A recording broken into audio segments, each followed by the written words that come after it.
एक और सूबे के मुख्यमंत्री योगी आदित्यनाथ हर मंच से कहते हैं कि यूपी में अपराधियों का उन्होंने धागा खोल दिया है, तो वहीं दूसरी ओर बीजेपी के नेता ही उनके कानून को ठेंगा दिखा रहे हैं।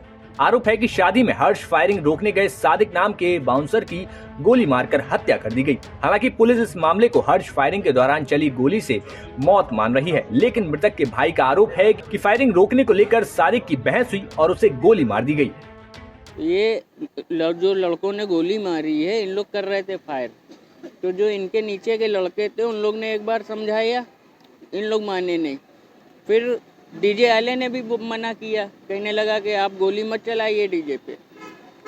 तो जब इसको बुलाया, कहीं हेड को बुलाइए, हेड था मेरा भाई, वो गया, उसको समझाए तो थोड़ा सा तनापुनी हो के उसने समझाया, इन लोग ने भी जो है झिटक खिटक दिया।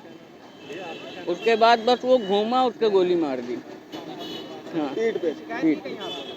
इसकी शिकायत हमने रेल बाजार थाने में की है। बाहर से फायरिंग दिखा दी वहाँ से जी। आरोपी का क्या नाम? आरोपी का क्या? राम सिंह गुप्ता। जैसे बात चल रही है कि हर्ष फायरिंग हुई, क्या आपका कहना है हत्या हुई है? गोली ये हत्या हुई है भाई। जी, ये साफ सीधी हत्या है। वहीं इस मामले पर पुलिस का कहना है कि रामजी गुप्ता के भाई रजत की शादी थी, उसी दौरान हर्ष फायरिंग हुई और सादिक की गोली लगने से मौत हो गई। इस मामले में सीसीटीवी फुटेज के आधार पर 304 के तहत मुकदमा दर्ज कर रामजी गुप्ता को अब गिरफ्तार कर लिया गया है। दिनांक 25 नवंबर 2022 को थाना रेल बाजार में सूचना प्राप्त हुई कि थाना रेल बाजार स्थित रॉयल गार्डन में बाउंसर का काम करने वाले एक व्यक्ति को हर्ष फायरिंग के दौरान गोली लग गई है, जिसको उसके साथी व परिजन अस्पताल लेके गए। उक्त जानकारी प्राप्त होने पर थाना पुलिस द्वारा मौके पर तत्काल पहुंचकर विधिक कार्रवाई की गई तो ज्ञात हुआ कि उपरोक्त व्यक्ति की मृत्यु अस्पताल में हो गई है तथा सीसीटीवी कैमरा व प्रत्यक्षदर्शियों का बयान अंकित कर जानकारी की गई तो ज्ञात हुआ कि उक्त रॉयल गार्डन में रामजी गुप्ता नाम के व्यक्ति, जिसने शादी के लिए जो है रॉयल गार्डन बुक करा था तथा उपरोक्त बाउंसर्स को भी वह अपनी शादी में लेके आए थे, द्वारा की गई हर्ष फायरिंग में बाउंसर को गोली लग गई। उपरोक्त प्रकरण में मृतक के परिजनों द्वारा दी गई प्रार्थना पत्र पर तत्काल अभियोग पंजीकृत करते हुए विधिक कार्रवाई कर अभियुक्त रामजी गुप्ता को गिरफ्तार किया गया तथा अग्रिम विधिक कार्रवाई थाना स्तर पे की जा रही है। बता दें कि सादिक 7 बार मिस्टर कानपुर रह चुका है और कानपुर में बॉडी बिल्डिंग का एक बड़ा नाम था और बाउंसर का काम करके अपने परिवार का पेट पालता था। सादिक की मौत से वहां के लोग काफी दुखी और रोष में हैं। देखिए, सादिक भाई की जो मौत हुई है उस पर सभी को बहुत तकलीफ हुई है। हम लोग तो यकीन नहीं मान पा रहे थे।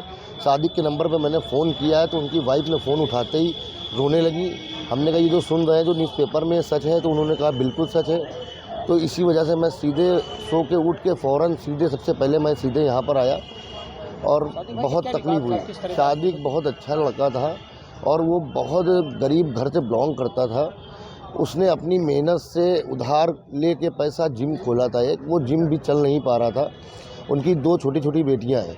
ओवर टाइम के चक्कर में वो ये समझ लीजिए आप कि इधर उधर बाउंसर की जॉब कर लेते थे, जिससे 500-1000 रुपये ज़्यादा नहीं मिलते हैं, लेकिन उससे इनका घर का खर्चा चल जाता था।